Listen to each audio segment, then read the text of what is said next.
Anoche nos pegamos un madrugón y entonces no pudimos llegar exactamente a la misma hora programada y tenemos algo de sueño para los discursos, pero aún con el sueño se hacen discursos que tienen que ser en realidad acciones.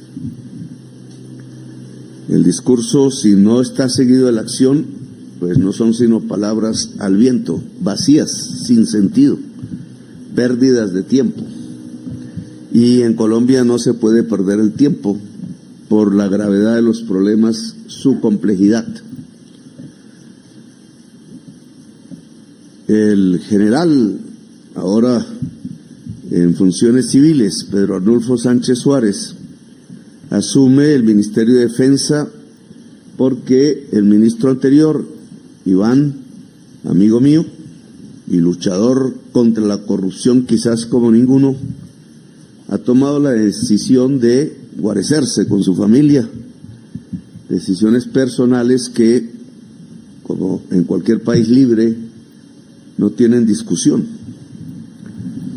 El ser humano toma sus decisiones, no se les impone, si no, no hay libertad. Y en esa medida asumimos en realidad un nuevo gabinete que tiene como objetivo concretar una serie de palabras y discursos, volverlo realidad y acciones. Mucho se ha avanzado, pero hay que avanzar más. Uno de esos objetivos tomados desde el principio del gobierno, y aquí se ha dicho en el discurso de Pedro Arnulfo, es que no se puede accionar desde la fuerza pública si no hay dignidad dentro de la fuerza pública.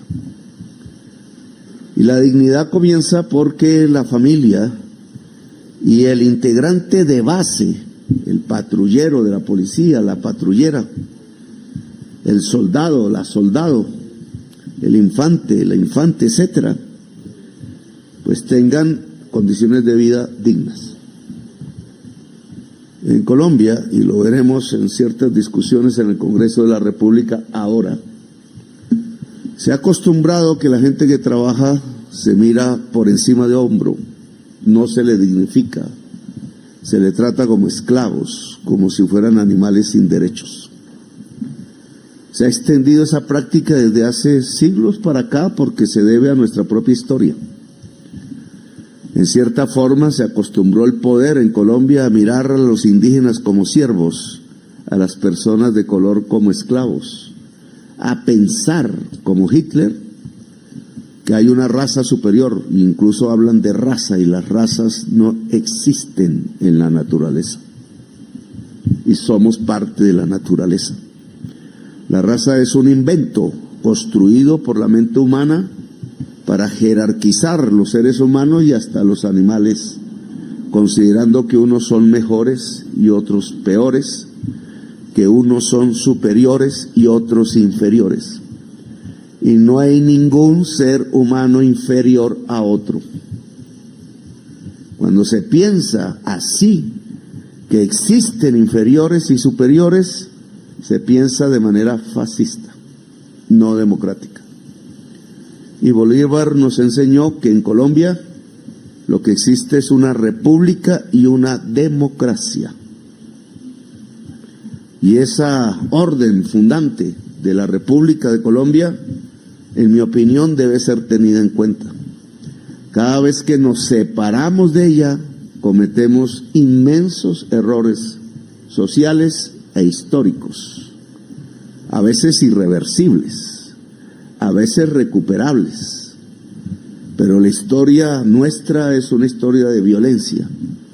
Luego hemos cometido muchísimos errores y la base de esa violencia no está más sino en considerarnos desiguales y no iguales.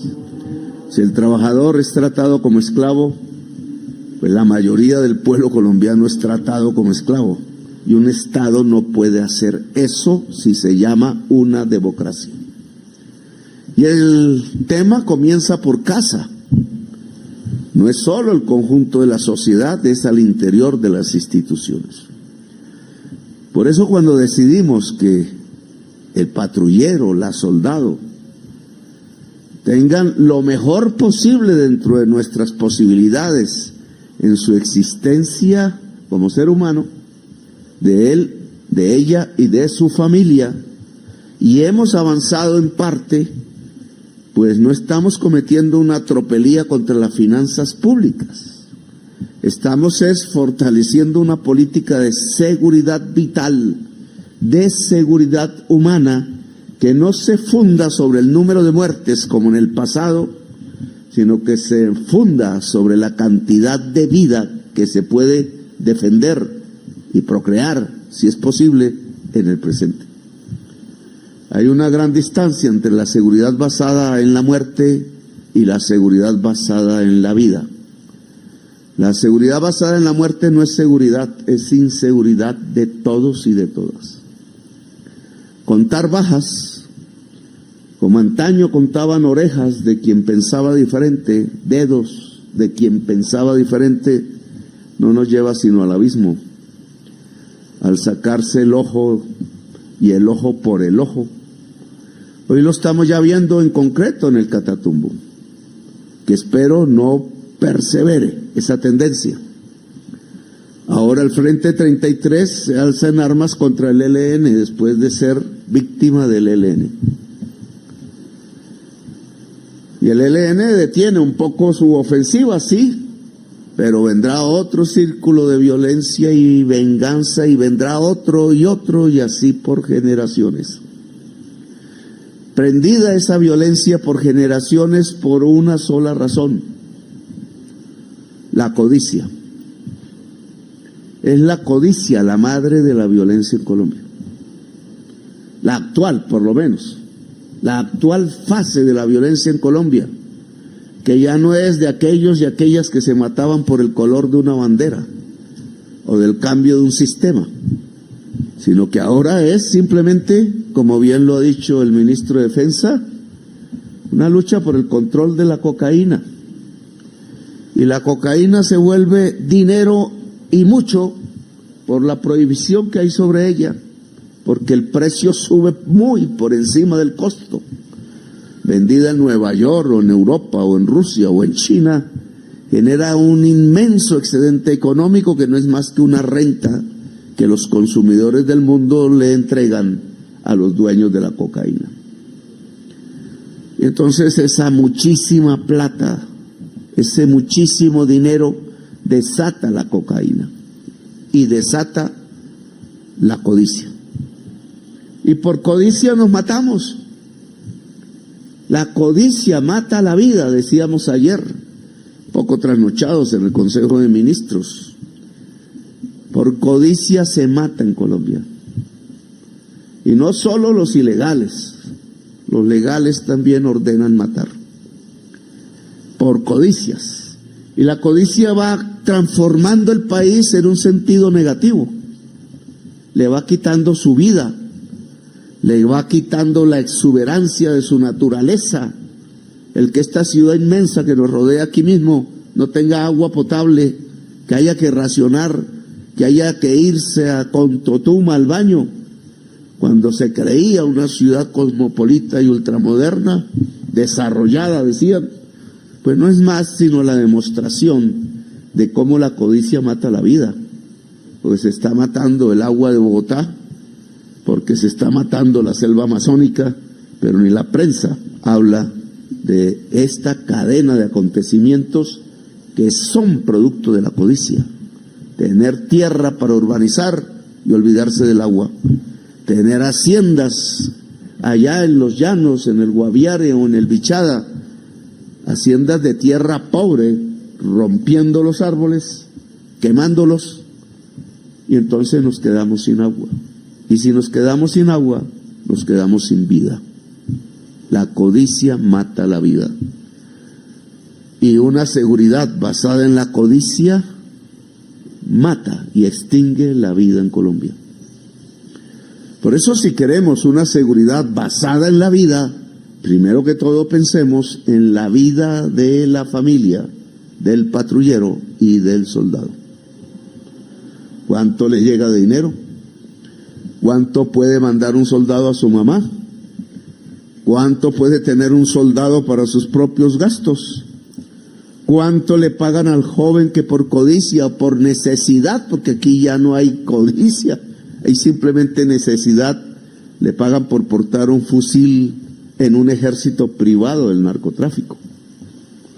Si las diferencias son enormes, pues obviamente tenemos un traslado del corazón de la defensa del pueblo y del Estado hacia la defensa del ejército narcotraficante. Y eso pasa en muchas regiones de Colombia. Por eso, ministro, la primera actitud que tuvo este gobierno fue subir ingresos, mejorar condiciones. A veces de buenas intenciones está empedrado el camino al cielo, ¿es así? Pues, monseñor, ya yo no me acuerdo mucho de la frase, al infierno. Porque la plata se queda por ahí, por el camino. Buena comida, dijimos. Por eso el ejército, y donde se compran en enormes cantidades de alimentos, debe comprarle al campesinado, no a los carteles de la contratación, ministro. Porque no solo se tendrá buena comida, sino que habrá una alianza basada en la economía lícita entre el ejército y el campesinado de Colombia. No solo es un objetivo vital, comer bien, comer nutritivamente, que no es comer mucho, sino comer lo que necesita el cuerpo. Pero ese comer bien lo genera el campesino en su tierra, la campesina en su tierra. Parte del problema de Colombia es que el campesinado se quedó sin tierra. Lo desalojaron, lo echaron, lo mandaron a las selvas hace mucho tiempo. Generaron una violencia, porque el campesinado se quedó sin Estado, sin gobierno para ellos, sin derechos, sin posibilidades de sobrevivir, que no fuera a sembrar una mata de coca en medio de la selva. Y entramos a la violencia de hoy. Pues también allí quebremos ese circuito de dependencia de un campesino excluido, que es víctima, no victimario, del narcotráfico que le da el sustento para sus hijos a través de unas sustancias que prohibieron en los Estados Unidos y que llevan a los Estados Unidos, porque no compramos los alimentos al campesino. Y no solo en el ejército, en el PAE, que llaman de alimentación escolar, en el ICBF, etcétera. El Estado debe comprar cosechas campesinas. Si ya puede comer toda la Colombia y nutrirse, pues exportamos, industrializamos. Esa incapacidad del Estado, que lo volvieron incapaz a partir de 1990, destruyendo las instituciones agrarias, porque se suponía que el mercado nos iba a solucionar todo, pues ha conducido al campo de Colombia en muchas partes al narcotráfico y a la mafia. Y esa es la cosecha que hoy recogemos en términos de muertos y en términos de inseguridad. Pues devolvamos la piola. Aún podemos. Que el campesino cultive alimentos y que el Estado lo compre. Y que vaya donde haya hambre. Y que nutra al pueblo colombiano, a los niños, a las niñas. Porque tendremos un mejor país. Porque un bebé nutrido, una bebé nutrida, es inteligente. Su cerebro se desarrolla. Y la perla que hay en el universo todo es el cerebro del ser humano. Lo que más tenemos que cuidar es el cerebro del ser humano. Cultivarlo como la tierra y ponerlo en red. El país poderoso es el que pone en red todos sus cerebros y no los excluye, ni por el color de la piel, ni por el género, ni por la condición económica, ni por la región. Ese es el país que crece, porque entre más cerebros unidos, más fuerza. Las capacidades están ahí, en el cerebro. Decíamos ayer, creo, que hoy las luchas se dan en las matemáticas. ¿Cómo tiran bombas en Gaza si no es a través de las matemáticas? Ustedes no ven ningún avión sobrevolando Gaza, manejado por seres humanos. Llegan las bombas teledirigidas. Y esa teledirección es matemática. Matemática para el mal, porque mata bebés. Pero puede haber matemática para el bien. Depende de quién las usa. Depende no solo del cerebro que nos puede enseñar matemáticas a profundidad, sino depende del corazón. ¿De qué lado está el corazón, ministro? ¿Del lado de la gente humilde o del lado de la codicia? Cuando el corazón se entrega a la codicia, habría que cambiar la frase de José Eustacio Rivera. Cuando antes de conocer mujer alguna se juega el corazón al azar y se lo gana, dice él, la violencia, es porque se lo ha ganado la codicia. Y el libro de la vorágine lo muestra, porque la codicia era sacar caucho de la selva, tumbar vida y esclavizar los indígenas. Esa es la historia, por allá en los años 30 o 20 del siglo XX. Esclavizaron los indígenas para sacar caucho. Y era como una premonición de lo que nos iba a pasar a Colombia. Por eso la vitalidad de los 100 años, que también son de soledad, de la vorágine de José Eustacio Rivera, que era un conservador escritor, pero pudo palpar tanto la realidad colombiana que su libro es arte y queda en la historia literaria de Colombia para siempre. Pues, ¿quién nos gana el corazón? ¿La codicia o la vida? Porque la codicia mata la vida. Si no queremos que nuestros hijos mueran antes de sus padres, si el hijo del campesino muere antes del campesino, es porque la codicia llegó al territorio, se adueñó de los corazones. La codicia se ha adueñado de la política en Colombia, se ha adueñado en parte del Estado porque no logra completo. Siempre habrá seres humanos resistentes, valientes, que se opongan. Pero a la codicia hay que vencerla. El principal problema de seguridad de Colombia se llama codicia. Cuando a un funcionario público el corazón se lo gana la codicia, es un corrupto. Y estamos llenos de corruptos por todas partes. Estamos rodeados de podredumbre, porque así han llevado a la historia de Colombia, a la podredumbre, no a la grandeza. Y la podredumbre se llama codicia. Luego la fuerza pública, si quiere construir una nación, ayudarla, porque no es solo asunto de la fuerza pública, es de todo el pueblo. Me decía el general Sánchez, mire a los que condecoramos allí que habían sido retenidos o secuestrados en el Micay. Los colores de sus pieles, diversos, porque así es el pueblo de Colombia. Los colores de su piel son diversos porque sus sangres son de todo el mundo. Decías Vasconcelos, eso es nuestra riqueza, no es el signo de la inferioridad que no existe. Por eso un colombiano debe saber que cuando se relaciona con el mundo se relaciona de tú a tú. Ni es superior ni es inferior. De tú a tú, porque somos iguales.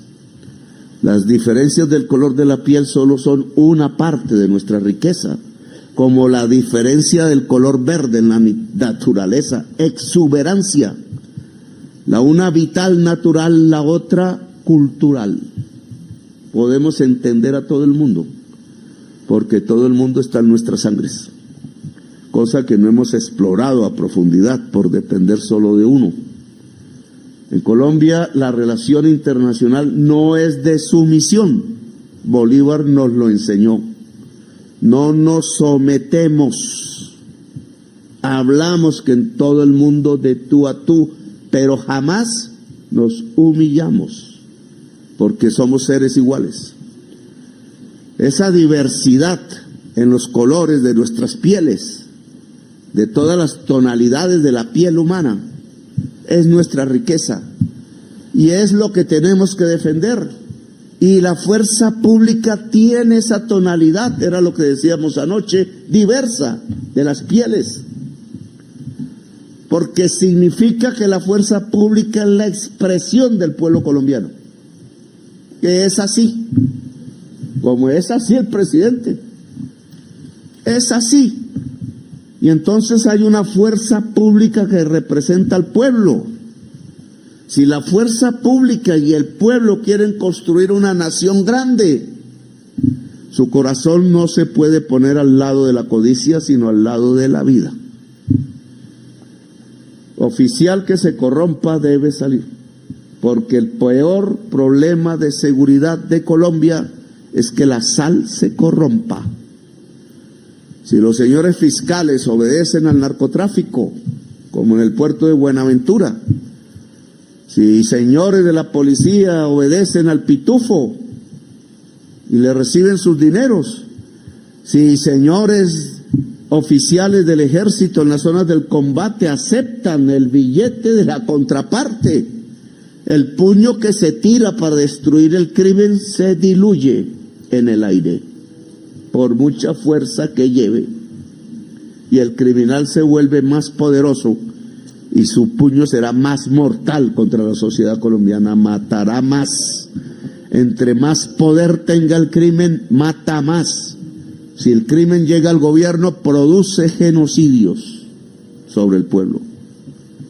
Por tanto, una seguridad es no entregar el corazón a la codicia, por más que tente, porque dinero en efectivo sí que hay, y oro, monseñor, nos inunda.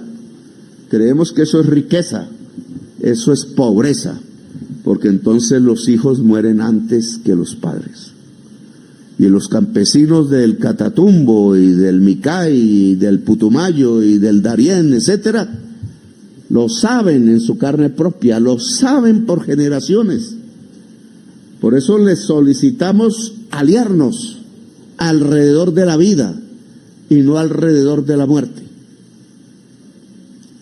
La vida de un soldado es imprescindible. La vida de un patrullero es imprescindible. Cada vez que muere una, estamos siendo derrotados, porque es la muerte la que gana y es la codicia la que se empodera. Tratar de que sea el menor número, ojalá ninguno, debería ser el objetivo de Colombia y de su gobierno. La seguridad no se mide por muertos, se mide por vivos de verdad, no de corazón, sino de existencia. Y entonces esa política de seguridad es la que estamos intentando implementar. No es fácil. Aliarse con el campesinado es imprescindible. Los soldados y los policías patrulleros y patrulleras son de origen campesino. Yo soy de origen campesino. Yo no tengo sino que mirar mis generaciones atrás y encuentro al campesino rápido, montador de caballo, ellos. Pero todos somos así, la mayoría inmensa. Entonces somos hijos de campesinos y campesinas, nietos de campesinos y campesinas, hay que aliarnos, somos lo mismo. Y esa alianza es la que funda la nación, esa alianza es la que funda la paz, porque se basa en la vida y no en la codicia. ¿De dónde venimos? Defendamos de dónde venimos. ¿Qué somos? Defendamos qué somos. Somos ricos, pero por vida. Somos ricos, no por codicia, sino por toda la vida que nos rodea, inmensa como en ningún otro país del mundo, que tenemos que defender. Y esa es la política de la seguridad humana. Gracias por haberme escuchado y, señor ministro de Defensa, tenga usted buena suerte en sus labores nuevas y su familia, felicitaciones. Gracias.